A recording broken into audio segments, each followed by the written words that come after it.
नमस्कार, स्वागत है आपका ट्रेंडिंग पॉडकास्ट शो में। मैं हूं प्रफुल्ल श्रीवास्तव और आज हम बात करने वाले हैं एक ऐसे विषय के बारे में जिसके बारे में लोग बात करने से थोड़ा शर्माते हैं, हिचकते हैं। हम बात करने वाले हैं इनफर्टिलिटी और आईवीएफ के बारे में, पीसीओएस के बारे में, पीसीओडी के बारे में कि कितनी गंभीर ये समस्या बन गई है और इसके लिए अब स्पेशलाइज्ड क्लिनिक्स भी हैं, डॉक्टर्स हैं। तो इसके बारे में बात करना ज़रूरी है ताकि लोगों को पता चले कि ये जो है इनफर्टिलिटी इसका इलाज हो सकता है और लोगों को इससे घबराने या शर्माने की ज़रूरत नहीं है। और इस पर बात करने के लिए मेरे साथ खास मेहमान मौजूद हैं डॉक्टर शिवानी गौड़, जो कि गायनेकोलॉजिस्ट हैं और इनफर्टिलिटी की डॉक्टर हैं। डॉक्टर साहब, बहुत बहुत धन्यवाद इतने गंभीर विषय पर हमसे बात करने के लिए, समय निकालने के लिए। मैम, सबसे पहला सवाल ये है कि कितनी गंभीर समस्या है इनफर्टिलिटी भारत में इस समय? वर्ल्ड हेल्थ ऑर्गेनाइजेशन के स्टैटिस्टिक्स के मुताबिक जो 20 साल पहले 10 या 12 में एक couple difficulty in pregnancy face करता था, आज की डेट में 6 में से एक दंपत्ति को बच्चा होने में तकलीफ़ होती है। तो ये बहुत ही ड्रामेटिक इंक्रीज़ हुआ है इनफर्टिलिटी के इंसिडेंस में। एक तरफ आप सोचेंगे कि हमारे देश की पॉपुलेशन इतनी ज़्यादा है, तो हमें इनफर्टिलिटी के बारे में क्यों चिंतित होना चाहिए या डिस्कस करना चाहिए। बट जहाँ पॉपुलेशन है, वहाँ ये भी एक बहुत बड़ी सच्चाई है कि इनफर्टिलिटी हमारे देश में बहुत रैम्पेंटली बढ़ रहा है। और जब डब्ल्यूएचओ ने इसे स्टडी किया, तो उन्होंने ये देखा कि रूरल एरिया और अर्बन एरिया, मतलब गांव और शहरों दोनों में ही इक्वल प्रॉब्लम है इनफर्टिलिटी की। यानी आप कह रही हैं कि जो शहर है वहाँ तो है ये दिक्कत, गाँव में भी पहुँच गई है। एग्जैक्टली और ये इतनी सरप्राइजिंग डेटा थी कि कोई सोचेगा नहीं। हम सोचते हैं कि गाँव में तो सब फ्रेश है, ताज़ा है, वहाँ प्रॉब्लम्स कम होती है। बट दो चीज़ें बहुत प्रॉब्लमेटिक निकली हैं। एक कि फर्टिलाइज़र, पेस्टिसाइड्स और केमिकल्स का इस्तेमाल, जिसकी वजह से एयर पोल्यूशन, पोल्यूटेंट्स हमारे खाने में, हमारी एयर में सारी जगह है। और दूसरा स्ट्रेस लेवल्स, जो स्ट्रेस लेवल्स हैं वो रूरल एरिया और अर्बन एरिया में कहीं भी कम नहीं है, दोनों एरियाज़ में कहीं ज़्यादा है और इसका बहुत बड़ा फ़र्क पड़ता है फर्टिलिटी पे। तो मैम, आपके क्लिनिक पे जब लोग आते हैं तो ज़्यादातर कहाँ से आते हैं, अर्बन एरिया से या रूरल एरिया से? हमारी क्लिनिक में दुनिया भर से लोग आते हैं, विदेश से भी आते हैं, इंडिया से भी आते हैं, उत्तर प्रदेश के छोटे-छोटे गाँव से भी आते हैं और मेन सिटीज़ हैदराबाद, मुंबई, कोलकाता, दिल्ली, सारी जगहों से आते हैं। हम सरोगेसी भी करते हैं, इनफर्टिलिटी का इलाज और आईवीएफ भी करते हैं। तो इन सब इलाजों के लिए लोग मतलब रूरल, अर्बन एरिया सारी जगह से आते हैं। तो क्या इसकी वजह क्या है? मतलब आपने कहा कि इतना सीरियस हो गया है और पिछले कुछ सालों में बहुत ज़्यादा हो गया। तो इसकी वजह क्या है? क्यों ऐसा हो रहा है? तो इसके लिए काफ़ी रिसर्च की गई है कि इनफर्टिलिटी क्यों बढ़ रहा है। जो नंबर 1 रीज़न है वो एज रिलेटेड है कि आज की डेट में जो औरतें हैं, विमेन करियर ओरिएंटेड हैं और वो प्रेगनेंसी लेट करना चाहती हैं जब तक वो फाइनेंशियली स्टेबल हो। इवन मेन, वो जल्दी प्रेगनेंसी नहीं करना चाहते। आपने देखा होगा इंडिया में जो एज ऑफ मैरिज है वो बढ़ गया है अब। Age single most important determinant होता है आपकी फर्टिलिटी का। दूसरा, जो हमारी लाइफस्टाइल है वो इनक्रेडिबली चेंज हो गई है। फास्ट फूड, अनहेल्दी डाइट और सेडेंटरी लाइफस्टाइल जिसमें कोई फिज़िकल एक्टिविटी नहीं होती, और छोटे जो बच्चे हैं उनका इतना excessive screen time, scrolling time, रात को 8 घंटे की नींद कोई ले ही नहीं पाता, और स्ट्रेस लेवल्स इतने एक्सट्रीम हो गए हैं। जो हमारी डिवाइसेस है, इवन हमारे लैपटॉप्स, अगर आदमी लैपटॉप लैप में रखे, अपने मोबाइल फ़ोन अपने पैंट के पॉकेट में रखे, उससे भी स्पर्म की क्वालिटी को अफेक्ट होता है। और ये स्टडी एम्स में पब्लिश हुई है कि माइस में उन्होंने पाया है कि जो ये रेडिएशंस आती है मोबाइल फ़ोन की, उससे स्पर्म की क्वालिटी अफेक्ट किया है। तो इसे हम सब एनवायरमेंटल फैक्टर्स में काउंट करेंगे। और तीसरा, एक छोटा सा इंक्रीज़ इसलिए भी होता है कि अभी सर्विसेज है। पहले आईवीएफ, सरोगेसी, इनफर्टिलिटी कुछ था ही नहीं। लोग अपने परिवार में किसी का बच्चा अडॉप्ट कर लेते हैं, किसी को गोद ले लेते हैं। आज की डेट में सब अपना बच्चा चाहते हैं, उस रास्ते लोग जाना नहीं चाहते। तो इसीलिए क्योंकि टेक्नोलॉजी बड़ी है तो डिमांड भी बड़ी है। तो मैम आपने कहा कि एक तो प्रॉब्लम है कि शादी नहीं कर रहे, तो कितना मतलब एक एज है जो आपके पास आते होंगे तो उन्होंने कभी किस एज में शादी कर रहे हैं लोग, और कितना अफेक्ट कर रहा है? मान लीजिए किसी ने अगर 27-28 के बाद की तो कितना इफेक्ट करेगा उसको? औरत एक डिफाइंड एग काउंट के साथ पैदा होती है। The number of eggs is finite. हर महीने एक एग ओव्यूलेट होता है और बहुत सारे एग्स ख़त्म हो जाते हैं, जिसे एट्रीजिया बोलते हैं। लोगों को सिर्फ पता है कि एक अंडा ओव्यूलेट होता है, उन्हें ये नहीं पता कि उसके साथ कई सारे एग्स एट्रीजिया में चले जाते हैं। तो 30 की एज के बाद ये प्रोसेस बहुत फास्ट हो जाता है, एक्सेलरेट होता है। और 37 की एज के बाद आपका चांस हाफ या उससे कम रह जाता है जो आपके 30 के पहले था। 40 की उम्र के बाद और कम होता है, 42 पे 5% चांस रह जाता है कि आपकी नेचुरल प्रेगनेंसी होगी। बहुत बड़ा मिथ है प्रफुल्ल। लोगों को लगता है मैं कितनी हेल्दी हूँ। हमारे क्लिनिक में लोग आके बोलते हैं, you know I am 45 but I look 25। मुझे सब बोलते हैं तुम तो सिर्फ 25 साल 30 साल की लगती हो। तो मैंने कभी नहीं सोचा कि मेरी फर्टिलिटी इतनी ज़्यादा डिक्लाइन हो जाएगी। मुझे तो रेगुलर पीरियड आ रहे हैं। मैंने कभी नहीं सोचा। एक क्वेश्चनेयर का सर्वे हुआ है ये।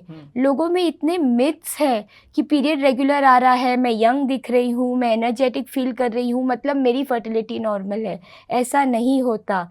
जो नेचुरल बायोलॉजिकल क्लॉक है, जो प्रोसेस है, वो बिल्कुल कंटिन्यू होता है बैकग्राउंड में। यानी लड़कियों को 30 साल से पहले शादी और बच्चा कर लेना चाहिए, प्रेगनेंसी कर लेनी चाहिए। आप ये कह रही हैं कि उसके बाद कॉम्प्लिकेशंस बढ़ते जाते हैं? उसके बाद कॉम्प्लिकेशंस बढ़ जाती हैं। और मैं ये समझ सकती हूँ कि बहुत लोगों के लिए ये पॉसिबल नहीं होगा।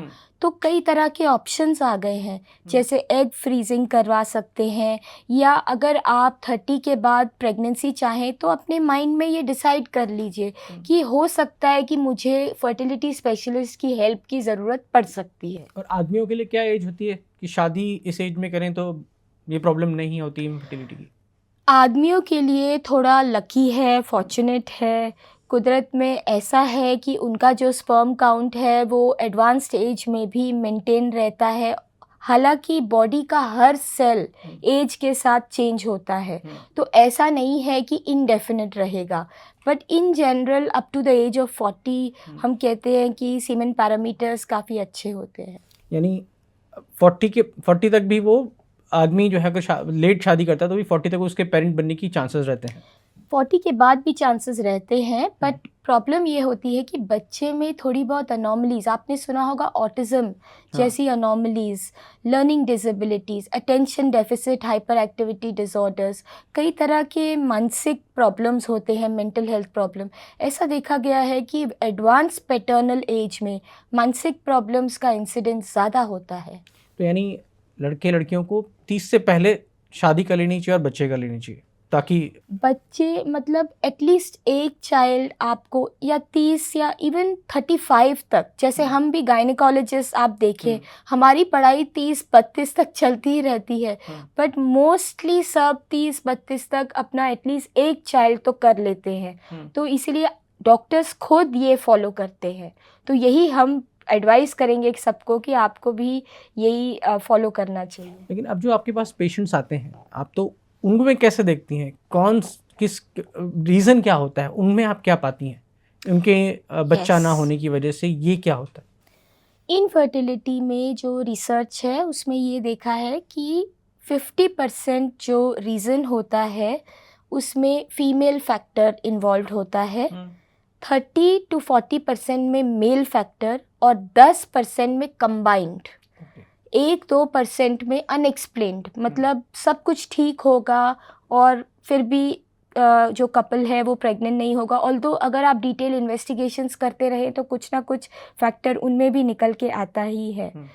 तो ये एक कंबाइंड हम बोलेंगे फैक्टर है जिसमें मेल और फीमेल दोनों का कंट्रीब्यूशन है।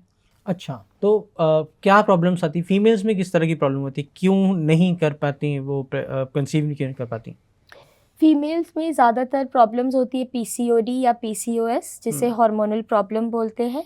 एंडोमेट्रियोसिस एक प्रॉब्लम है जिसमें जो पीरियड आता है वो किसी किसी को पेट के अंदर भी पीरियड आता है, उसे एंडोमेट्रियोसिस बोलते हैं। ये बहुत बड़ा रीज़न है।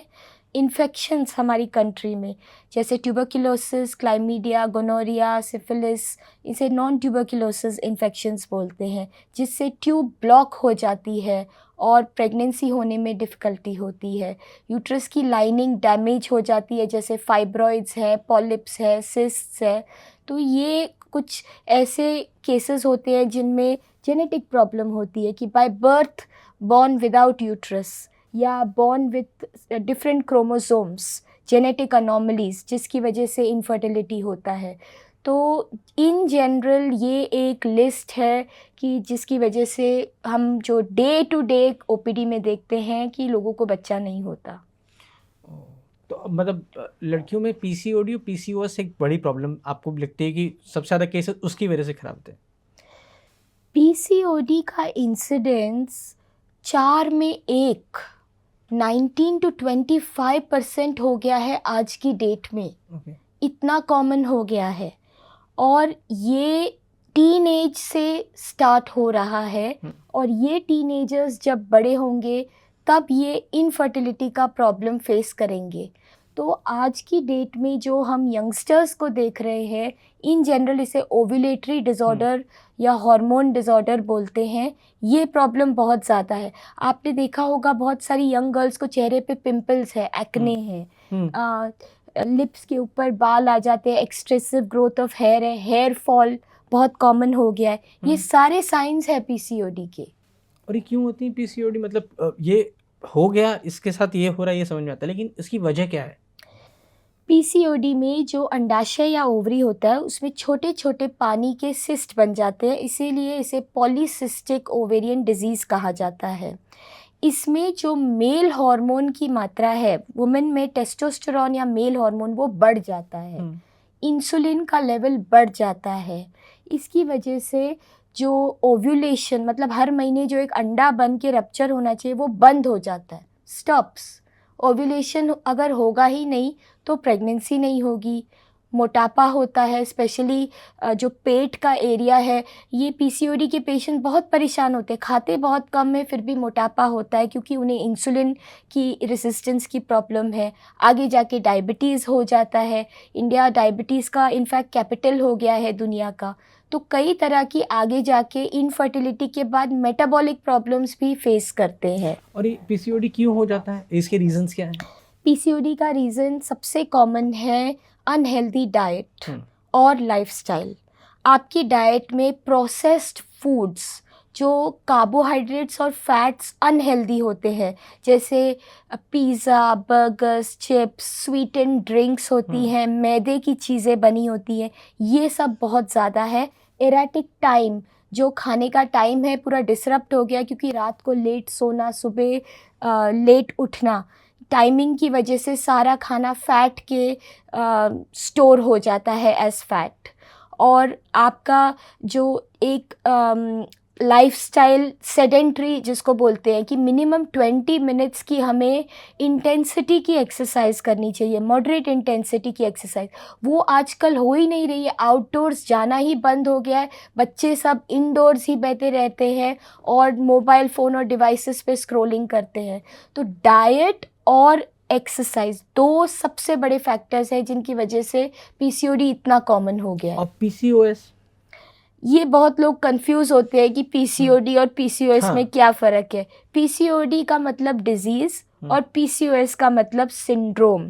डिजीज़ जनरली थोड़ी एडवांस्ड को हम पीसीओडी बोलते हैं और सिंड्रोम में जिसे डायबिटीज़ और कुछ लिपिड, मतलब जैसे आपका कोलेस्ट्रॉल, ट्राइग्लिसराइड भी डिस्टर्ब होता है, स्नोरिंग ज़्यादा होती है जिसको ऑब्स्ट्रक्टिव स्लीप एपनिया बोलते हैं, और डिप्रेशन, क्योंकि पीसीओएस के पेशेंट्स को अपनी बॉडी इमेज को लेके और अपना मेंस्ट्रुअल साइकिल को लेके काफ़ी डिप्रेशन हो जाता है, तो मेंटल हेल्थ प्रॉब्लम्स, इन सब को हम सिंड्रोम बोलते हैं।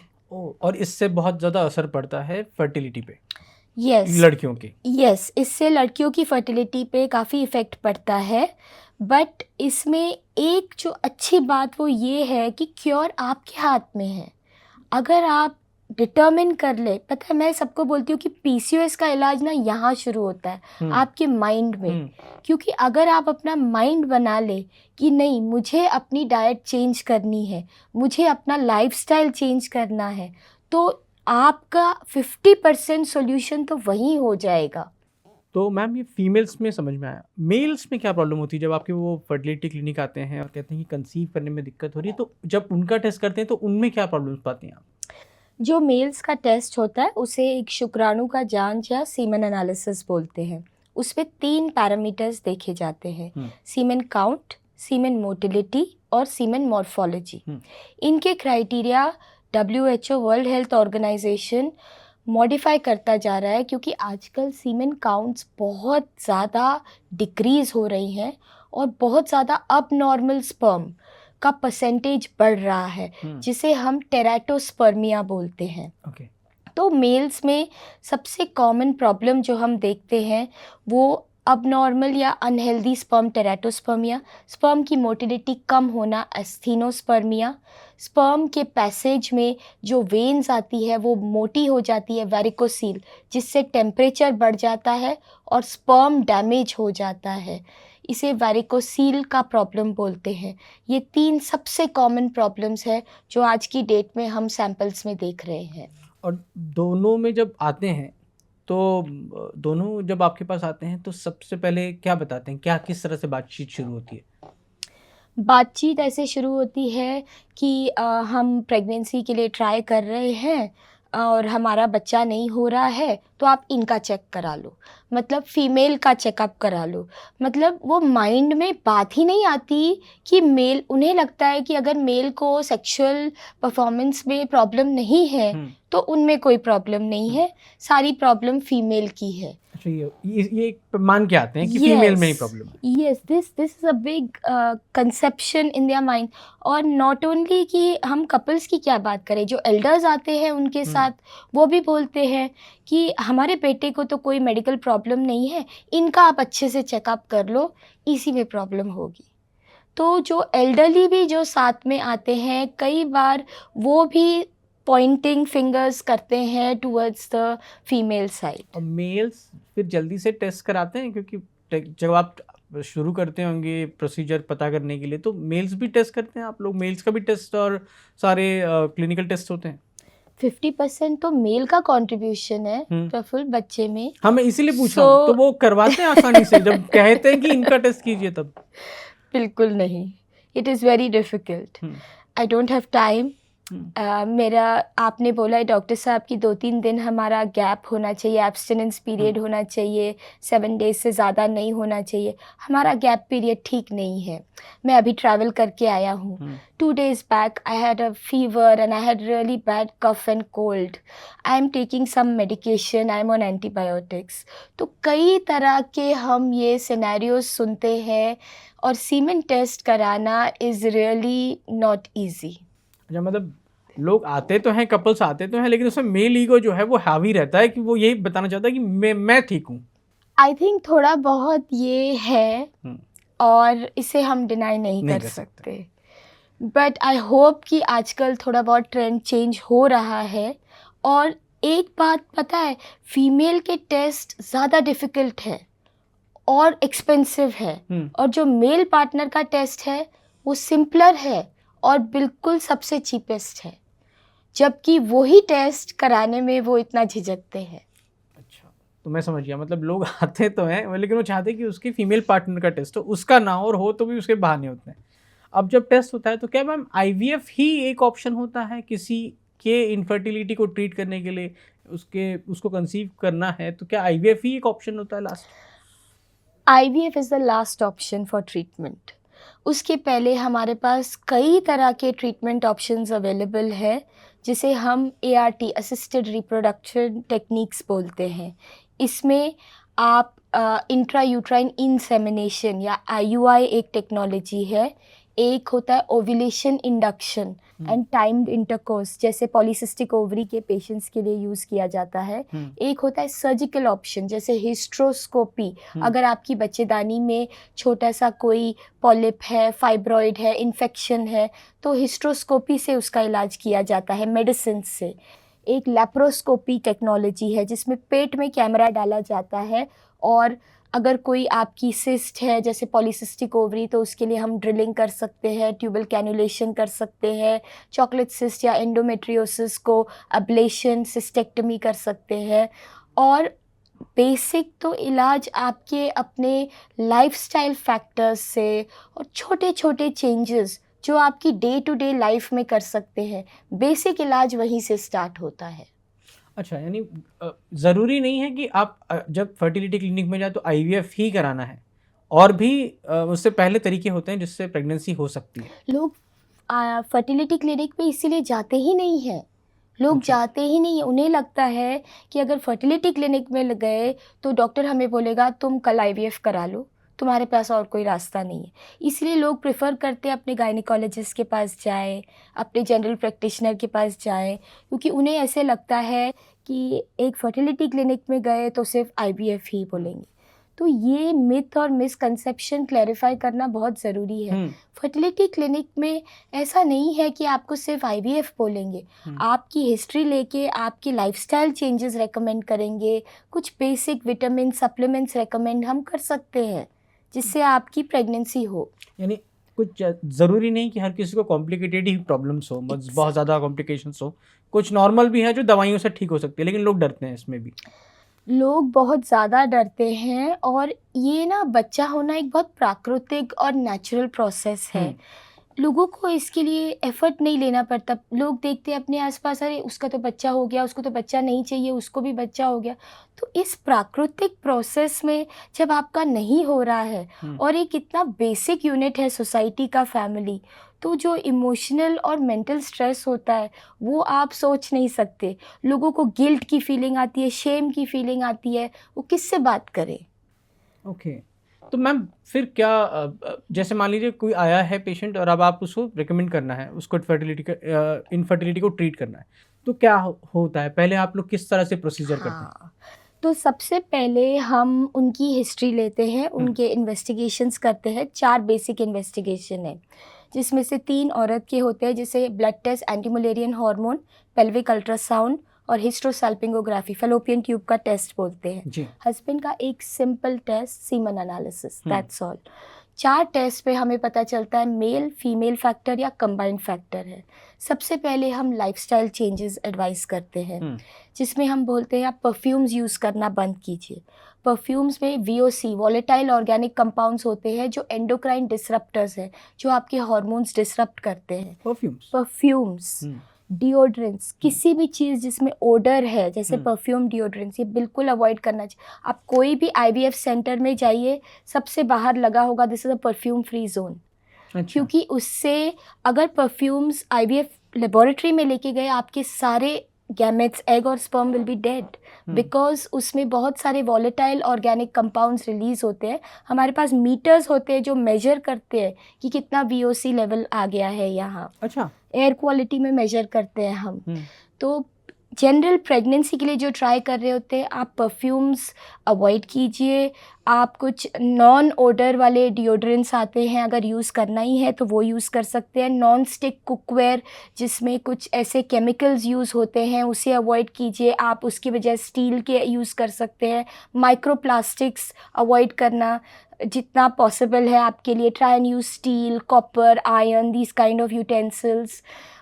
Avoid exposure to fumes like paint fumes, pesticide fumes near a petrol station if you are working there. अच्छा, यानी पेट्रोल और उसकी महक से भी हो Yes, try and use air purifiers in your home. Keep a lot of green plants so that oxygen levels are very good. For the man, avoid standing for very long time because हाँ, आप आदमी के लिए बहुत लंबे time के लिए खड़ा होना अवॉइड कीजिए, क्योंकि उससे जो वेन्स होती है वो बड़ी हो जाती है और वेरिकोसील हो जाता है। टाइट अंडरवेयर नहीं पहनना चाहिए। नहाने के समय गुनगुने पानी से, बहुत गर्म पानी से नहीं नहाना चाहिए, उससे टेम्परेचर बढ़ने से स्पर्म डैमेज होता है। और आपको लैपटॉप, मोबाइल फ़ोन्स अपने लैप में या पैंट के पॉकेट में अवॉइड करना चाहिए। खाने में एंटीऑक्सीडेंट्स जैसे विटामिन सी, विटामिन ई सबसे सस्ते और बेस्ट होते हैं स्पर्म के लिए। इसके लिए आपको जो नेचुरल डाइट में जैसे सिट्रस फ्रूट्स होते हैं, नींबू और कीवी, और विटामिन सी से आंवला जो रिच फूड होता है वो लेना चाहिए। एंटीऑक्सीडेंट हर्बल टी जो होती है, ग्रीन टी, डार्क चॉकलेट, ज़्यादा ग्रीन वेजिटेबल्स, टमाटोज़, ये सब बहुत हेल्दी है स्पर्म के लिए। तो जब हम पेशेंट्स को ये एडवाइस करते हैं, इट इज़ वेरी सरप्राइजिंग, लोगों को ये पता नहीं है, they are not aware about these things. और जब उन्हें बोलते हैं और कुछ लोग उन्हें इनकॉर्पोरेट करते हैं, इट इज़ ड्रामेटिक। मतलब वो जो एक्सरसाइज करते हैं उसके लिए जो प्रोटीन पाउडर्स लेते हैं उस तक में टेस्टोस्टेरोन होता है। वो अवॉइड करने के बाद आप 3 महीने के बाद सीमेन रिपीट करके देखिए, आपको ड्रामेटिक चेंज मिलेगा। तो जब आप ये सब बताती हैं तो लोग सोचते हैं कि ये खाना क्यों बता रही हैं, इनके पास तो हम ट्रीटमेंट के लिए आए थे, दवाइयाँ देंगी हमें। बहुत सारे लोग आज पूछते हैं कि डॉक्टर हम सिर्फ मेडिसिन नहीं, आप हमें बताओ, हमने तो प्रिंट करा लिया है, हम प्रिंटेड शीट देते हैं because this is the demand. सबसे पहले लोग यही पूछते हैं कि मैं क्या खाऊं। कोई भी आप इलाज के लिए जाओ, आप कोई भी सर्जरी के लिए जाओ, सबसे पहले यही होता है कि मैं क्या खाऊं, क्या पीऊं। और कुछ लाइफस्टाइल चेंजेस होते हैं जो हम जब उन्हें बताते हैं तब उन्हें पता चलता है। सो दे आर थैंकफुल, वो हमें बोलते हैं कि थैंक यू, आपने हमें बताया कि हमें ये पता नहीं था। और इससे जो इनफर्टिलिटी है उसका ट्रीटमेंट कुछ हद तक हो जाता है। कुछ हद तक होता है, बट यू आर राइट, कुछ पेशेंट्स ऐसे भी बोलते हैं कि डॉक्टर साहब ये ना सब बहुत डिफ़िकल्ट है, आप ऑर्गेनिक खाने के लिए बोल रहे हैं, मैदा अवॉइड करो, हमारा तो ऑफिस का गेट टुगेदर है, इधर ट्रैवल करना पड़ता है, हम कहाँ वहाँ जाके अभी ऑर्गेनिक ढूंढेंगे, ये हमारे लिए बहुत डिफ़िकल्ट है, हमें शॉर्टकट चाहिए, आप हमारा IVF कर दो। अच्छा, सीधा यही, सीधा। जबकि आप कह रही हैं कि IVF is the last stage. हाँ, but there are many patients जो आके बोलते हैं हमारे पास टाइम नहीं है, उसको उधर ट्रैवल करना है, मेरे करियर के लिए मुझे US जाना है, मेरा ट्रैवल डेट ये है, इस डेट के पहले आप मेरा IVF शेड्यूल कर दो।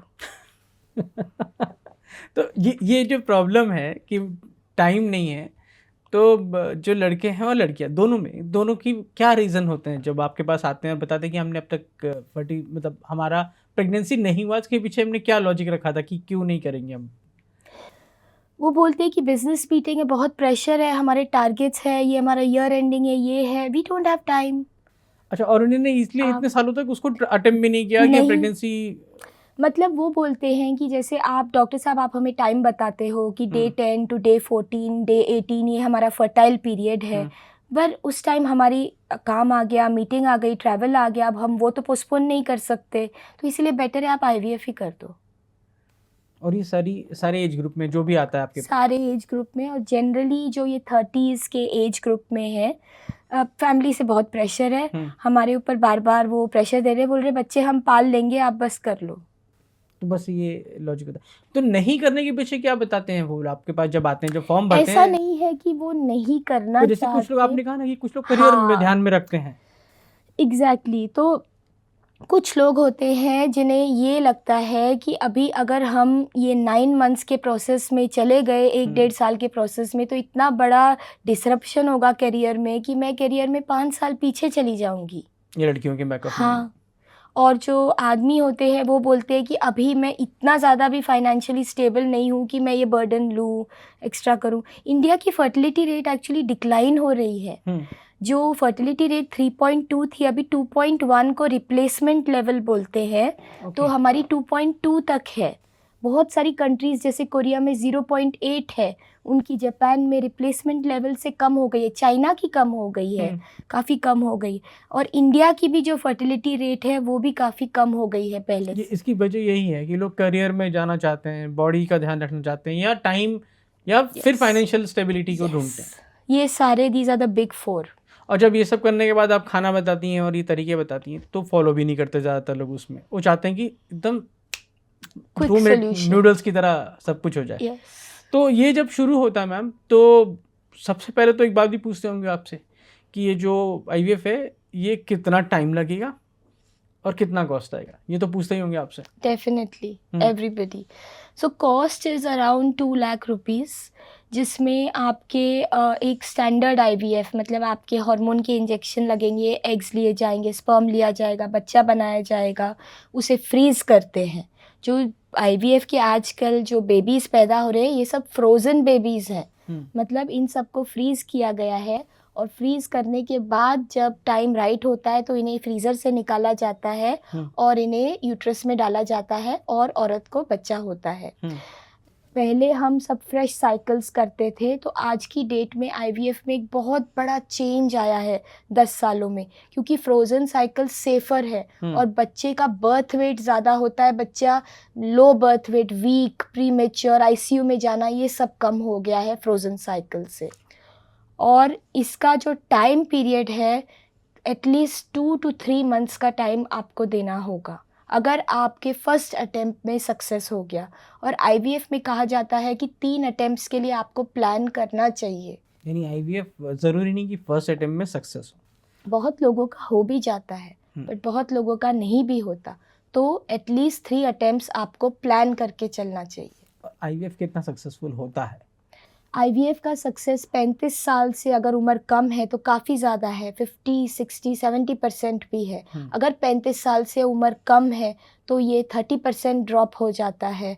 और अगर 40 साल से उम्र ज़्यादा है, आप अगर डोनर ले तो फिर 60-70% है। अगर डोनर नहीं ले, अपने एग से करे तो 5 से 10% सक्सेस रेट है। यानी 100% नहीं है कि आईवीएफ से भी आपका जो इनफर्टिलिटी और ट्रीट होएगा आप प्रेग्नेंट हो सकते हैं। 100% तो कुछ भी गारंटीड नहीं है, बट ऐसा बोला जाता है कि अगर आप एक अटेम्प्ट ले आपका 60% चांस है, सेकंड ले, थर्ड ले, तो थर्ड में ऑलमोस्ट 80% चांस हो ही जाता है कि आपका प्रेगनेंसी हो जाए। और हर अटेम्प्ट में पैसे उतने ही लगने जो एक प्रोसीजर के लिए। अगर आपके एक्स्ट्रा एग्स मिले हैं जो फ्रोज़न है तो खर्चा कम होता है, मे बी 80,000 1 लाख रुपीज़। अगर आपके इतने एग्स नहीं हैं कि आपके बैलेंस है तो उतना ही 2 लाख का खर्चा होगा। मैम आपने शुरू में बात कही थी कि लोग फ्रीज करा लेते हैं एग्स और स्पर्म्स दोनों ही, तो ये जो ये कंसेप्ट कितना क्या ये किस तरफ जाए, ये क्या है कंसेप्ट? मैं समझना चाह रहा हूँ कि लोग फ्रीज क्यों कराते हैं। करीब 8-9 साल पहले जब बड़ी ऑर्गेनाइजेशंस ने वुमेन को सपोर्ट फाइनेंशियल ऑफ़र किया, कुछ हज़ारों डॉलर्स, कि हम आपको सपोर्ट करेंगे अगर आपको एग फ्रीज़ करना है, क्योंकि ये एक लेवल प्लेइंग फील्ड, मतलब ऐसा नहीं कि औरतें करियर में पीछे हो जाए प्रेगनेंसी के लिए और सेम टाइम उनका चांस नहीं छूट जाए कि वो माँ बन सकती हैं आगे जाके। तो ये हेडलाइंस हो गई और फिर सेलिब्रिटीज़ एग फ्रीज़ करने लगे, मिलियंस ऑफ फॉलोअर्स हैं उनके, लोगों को लगा कि ये टेक्नोलॉजी है, हम इसे यूज़ कर सकते हैं। तो पिछले 8 या 10 सालों में ये टेक्नोलॉजी बहुत पॉपुलर हुई है, बहुत सारे लोग इसकी तरफ आ रहे हैं कि हम अपने एग फ्रीज़ करें ताकि हम प्रेगनेंसी डिले करें। अच्छा, प्रेगनेंसी डिले करने के लिए फ्रीज करते हैं और मेल्स स्पर्म फ्रीज कराते हैं। स्पर्म फ्रीजिंग बहुत कम हो रहा है, ऑलमोस्ट नील के बराबर ही है, क्योंकि ये 40 तक, जैसे मैंने बताया, मोस्टली मेन प्लान कर लेते हैं अपनी प्रेगनेंसी। स्पर्म फ्रीजिंग हमने रेयर केसेस में किया है, जैसे हमारा एक केस था जिसका हमने 18 साल की उम्र में उसको कैंसर की प्रॉब्लम की वजह से स्पर्म फ्रीज़ कराया। 10 साल बाद अभी उसका बेटा पैदा हुआ है, उस फ्रोज़न स्पर्म से हमने उनका इलाज किया, कैंसर का इलाज लिया, बिल्कुल ठीक हो गया और अभी प्रेगनेंसी की है। तो ये जब आप लोग आईवीएफ की टेक्नोलॉजी यूज़ करते हैं, इतने अलग अलग मॉडर्न, मतलब ये तरीके अपग्रेड हो गए हैं, तो आईवीएफ से होने वाला बच्चा कितना हेल्दी होता है? आईवीएफ से होने वाले बच्चों में कुछ प्रॉब्लम हो सकते हैं, जैसे प्रीमेच्योर बर्थ, लो बर्थ वेट, आईसीयू में एडमिशन, बट इन जनरल जो स्टडीज़ की गई हैं उसमें आईक्यू, मतलब जो ब्रेन लेवल डेवलपमेंट है, उसमें फ़र्क नहीं पड़ता। हाँ, आपके परिवार में कोई प्रॉब्लम है जिसकी वजह से बच्चा नहीं हो रहा, तो आप अपना प्रॉब्लम कभी-कभी अपने बच्चे को पास ऑन भी कर सकते हैं। बट आजकल टेक्नोलॉजी आ गई है, जैसे थैलेसीमिया हो गया, सिकल सेल हो गया, तो टेक्नोलॉजीज़ आ गई हैं जिससे हम जेनेटिक टेस्ट करके इसे अवॉइड करके एक हेल्दी बच्चा दे सकते हैं। तो यानी आप लोग जब आप लोग ये करते हैं तो आप लोग जेनेटिक टेस्टिंग करते हैं? रूटीनली सबका नहीं करते। अगर मदर का एज 40 से ऊपर है और अगर परिवार में कोई जेनेटिक प्रॉब्लम है जिसे हम अवॉइड कर सकते हैं, जिसके लिए हमारे पास प्रोब्स हैं, जो प्री इम्प्लांटेशन जेनेटिक टेस्टिंग होती है, उसके लिए आपको एक प्रोब एक टॉर्च के जैसा होता है, जो टॉर्च ढूंढता है कि ये प्रॉब्लम बच्चे में है कि नहीं। तो हर बीमारी की टॉर्च नहीं है, प्रोब नहीं है, किसी किसी बीमारी के प्रोब्स हैं, तो हम वो ढूंढ के उसको एलिमिनेट कर सकते हैं। तो एक ये तो आपने सारा बताया कि आईवीएफ होता है। इसके लिए जो है ना एक कॉज जो होगा कि ये सबसे बड़ा कॉज हो सकता है कि इनफर्टिलिटी का, एक वो लाइफस्टाइल आपने बताया, खाने पीने में ड्रिंक और स्मोकिंग कितना इफेक्ट करता है? बहुत ज़्यादा इफ़ेक्ट करता है। अल्कोहल का आप आई डोंट नो आप क्या सोचते हैं, बट अकॉर्डिंग टू मी एक भी सिंगल पॉजिटिव इफ़ेक्ट नहीं है अल्कोहल का। कुछ भी बेनिफिट नहीं है हमें, सिर्फ़ नुकसान ही है। और अल्कोहल और स्मोकिंग बहुत कॉमन हो गए हैं and they are even caffeine intake, जो कॉफ़ी का इनटेक है एनर्जी ड्रिंक्स में, 200 मिलीग्राम से ज़्यादा से इनफर्टिलिटी ही नहीं, मिसकैरेज। अगर आप प्रेग्नेंट हो तो बच्चों का मिसकैरेज भी हो सकता है। इनफैक्ट एक स्टडी आई थी जिसमें बताया है कि अगर आपके हस्बैंड स्मोक करते हैं तो आपका 2 गुना ज़्यादा रिस्क है कि आप अबॉर्ट कर देंगे बच्चा, you will have a miscarriage. यानी आदमी की वजह से सेकेंड उसकी हैंड स्मोकिंग, यस, वाइफ की प्रेगनेंसी पे असर will पड़ सकता है। abort, will miscarry. So it has a very serious effect. Smoking का every puff you take releases more than 80 chemicals जो आपके sperm को actively attack कर रहे हैं, जो sperm को damage कर रहे हैं। तो smoking and alcohol both are extremely unhealthy और हम इन्हें पेशेंट्स को बोलते हैं कि आप प्रेगनेंसी के लिए जब ट्राई कर रहे हैं एब्सोल्युटली अवॉइड कीजिए। कब से? At least 3 months before. और ये सडनली करना बहुत मुश्किल है, हम समझ सकते हैं, इट इज़ वेरी डिफ़िकल्ट, एक एडिक्शन होता है। तो हम बोलते हैं कि आप जितना कम कर सके, जितना रिड्यूस कर सके उतना कीजिए, उससे भी बेनिफिट होगा। जो अल्टरनेटिव्स है और इसके लिए स्पेशलिस्ट से मिलिए, जो पैचेस होती हैं, स्प्रेज होते हैं, आप ऐसी सब चीज़ें यूज़ कीजिए। तो ये स्मोकिंग और अल्कोहल जो है ये कितना असर करता है मेल और फीमेल में, अलग अलग में, दोनों में कितना असर करता है? पहले हम सोचते थे कि सिर्फ मेन, बट आजकल ये विमेन में भी बहुत कॉमन है और हर पेशेंट से हम ये हिस्ट्री ज़रूर लेते हैं स्मोकिंग और अल्कोहल की, और हम सबको ये काउंसल करते हैं, मेन विमेन दोनों को, कि आपको कम करना चाहिए। विमेन के लिए तो फुल 9 मंथ्स ऑफ प्रेगनेंसी के टाइम भी no smoking and no alcohol is critical. एक कंडीशन होता है फीटल अल्कोहल सिंड्रोम, जिसमें बच्चे का चेहरा, फेस, मेंटल इफ़ेक्ट सब कुछ डिस्टर्ब हो जाता है, जो सिवियर अल्कोहलिज्म में पाया जाता है। तो हम पेशेंट्स को ये काउंसल करते हैं कि आपको स्मोकिंग और alcohol during the pregnancy and 3 months before avoid करना चाहिए। तो अगर हम अब नॉर्मल बात करें कि इनफर्टिलिटी को आपको, आपने कहा कि ये कई बार लाइफस्टाइल की वजह से हो जाती है, पीसीओडी पीसीओएस की वजह से हो सकती है, इसको अगर ट्रीट करें तो ये हो सकता है।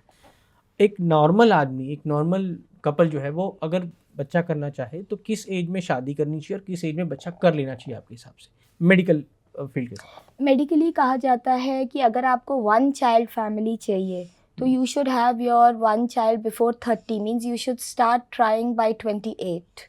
यानी अगर 25 साल आपको 26 साल में शादी कर लेना चाहिए। Yes, you should start trying for the baby.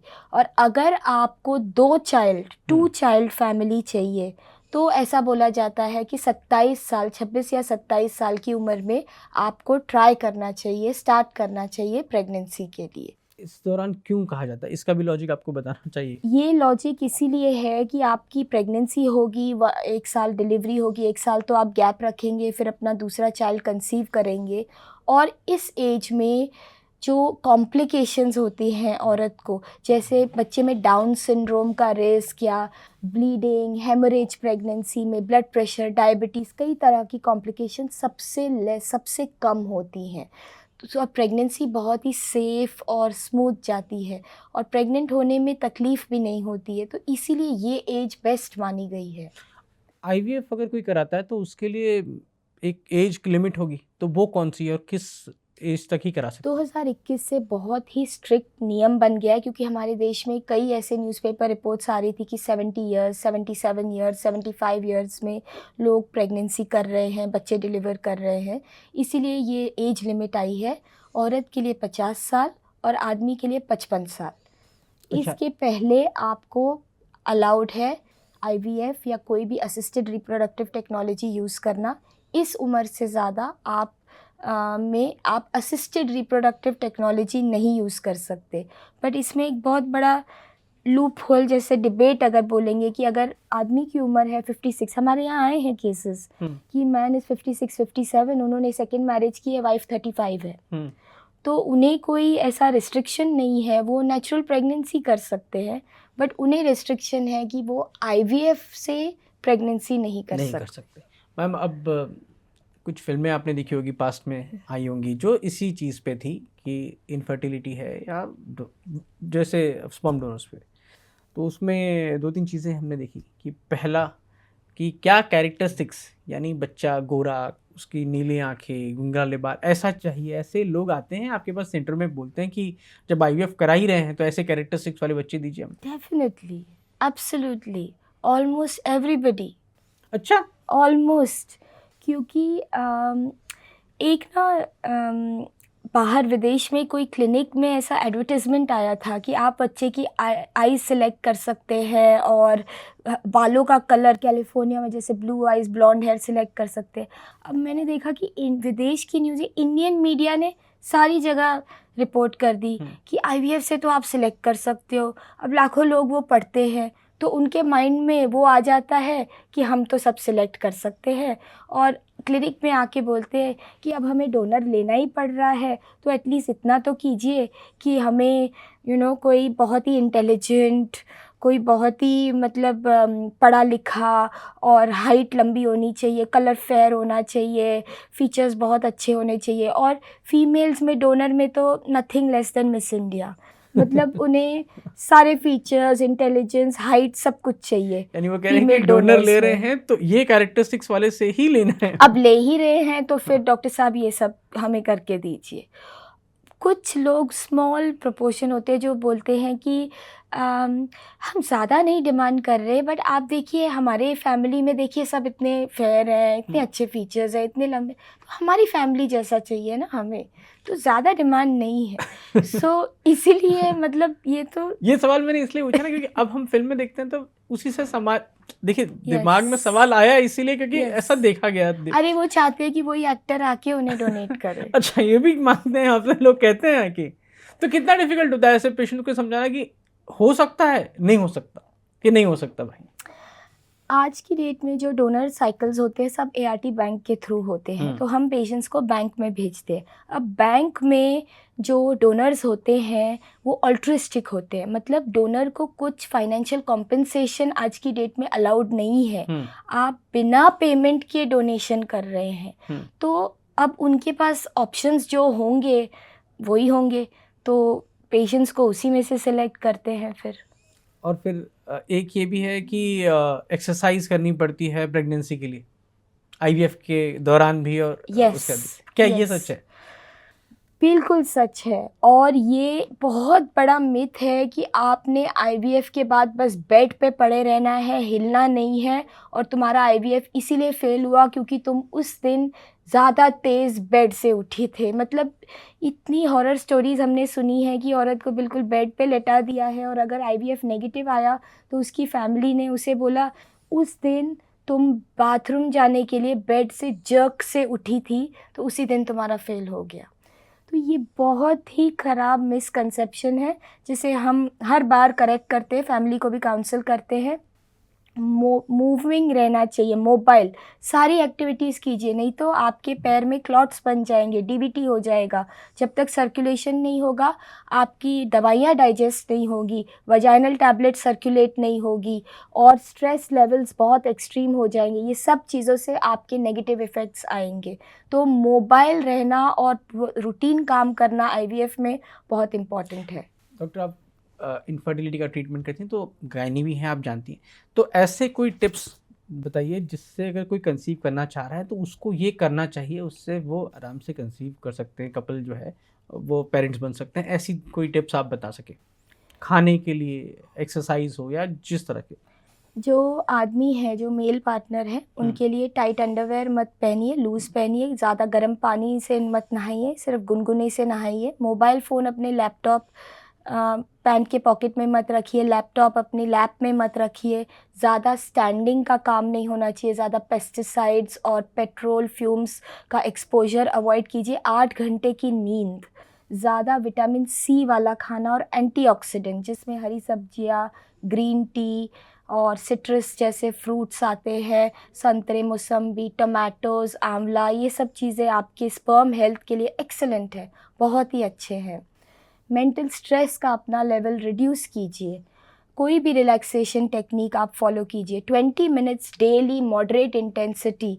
आप अपने फ़ोन पे अगर आप चलते हुए बात करें तो 3000 स्टेप आप दिन में बढ़ा सकते हैं। नहीं, आप वो काउंट करते हुए देखिए। 10,000 स्टेप कीजिए दिन में। औरत, for the women also, female partner, same things. Try कि 20 मिनट्स की एक्टिविटी हो। खाने में प्रोसेस्ड खाना, जो बाहर का बर्गर्स, चिप्स, पिज़्ज़ाज़, बिल्कुल कम कीजिए। हेल्दी ऑप्शंस, ऑर्गेनिक और हेल्दी ऑप्शंस की तरफ, जैसे ज़्यादा सैलड्स, पम्पकिन सीड्स, आलमंड्स और फैटी जो फ्राइड फूड है अवॉइड करके बेक्ड फूड, एयर फ्रायर, ऐसी चीज़ों पे ज़्यादा ध्यान दीजिए। और ग्रीन वेजिटेबल्स तो बहुत ज़्यादा खाइए, जितना ज़्यादा स्पिनच, ब्रोकली, ग्रीन क्यूकम्बर, मटर, ये सब चीज़ें हेल्थ के लिए, आयरन लेवल्स के लिए बहुत अच्छे हैं। और औरतों के लिए भी same, 8 hours of sleep in the night, avoid stress levels. और अपना, अगर कोई भी आपको डिस्टर्बेंस लगे, मान लो पीरियड में डिस्टर्बेंस है या कोई भी डिस्चार्ज है, फाउल स्मेलिंग, वेट मत करो कि मैं एम्बैरेस्ड हूँ, मैं डॉक्टर के पास नहीं जाऊँगी। इमीडिएट ट्रीटमेंट कराओ, वो आगे जाके बढ़ सकता है और ज़्यादा प्रॉब्लम क्रिएट कर सकता है। ये एक लास्ट मेरा ये सवाल है कि एक कपल जो बच्चा चाह रहा है और उसको नहीं हो रहा, तो उसको कितनी जल्दी आपके पास पहुंचना चाहिए, अगर और आपकी कितने टाइम पीरियड को वो माने कि नहीं हो रहा है, इसका हाँ। मतलब प्रॉब्लम है। तो इसके लिए जो स्टडीज़ है वो एकदम क्लियर है। 35 की उम्र से कम तो 1 साल आप नेचुरली ट्राई कीजिए। 35 की उम्र से ज़्यादा है तो 6 महीने ट्राई करने के बाद आपको डॉक्टर से एडवाइस लेना चाहिए। और हिचकना नहीं चाहिए, हेजिटेट नहीं करना चाहिए। आपका अपना चाइल्ड है, आपकी फैमिली आपके लिए इम्पोर्टेंट है, तो इसे थोड़ा मतलब इम्पोर्टेंस दे के इसके लिए आगे आप कुछ ट्रीटमेंट कराइए। तो मेरा एक आखिरी मैं से यही समझना चाह रहा हूँ कि इनफर्टिलिटी का ट्रीटमेंट सिर्फ आईवीएफ नहीं है, और भी चीज़ें हैं। आईवीएफ लास्ट ऑप्शन है और कई तरह के इलाज है और मेजॉरिटी जो पेशेंट्स आते हैं उन्हें आईवीएफ की ज़रूरत नहीं पड़ती है। और इनफर्टिलिटी ट्रीट हो सकता है, ट्रीट हो सकता है। बस समय पे आ जाए। एग्जैक्टली। थैंक यू डॉक्टर, आपने हमसे बात की और इतनी सारी जानकारी दी। तो आईवीएफ लास्ट ऑप्शन होता है और इनफर्टिलिटी जो है उसको ट्रीट किया जा सकता है अपनी लाइफस्टाइल में, अगर आप सुधार रखें और सही समय पर अपनी जांच कराएं। अगर आपको किसी तरह की दिक्कत महसूस होती है तो ये समस्या नहीं हो सकती है आपको, और डॉक्टर्स के पास इसका सोल्यूशन है।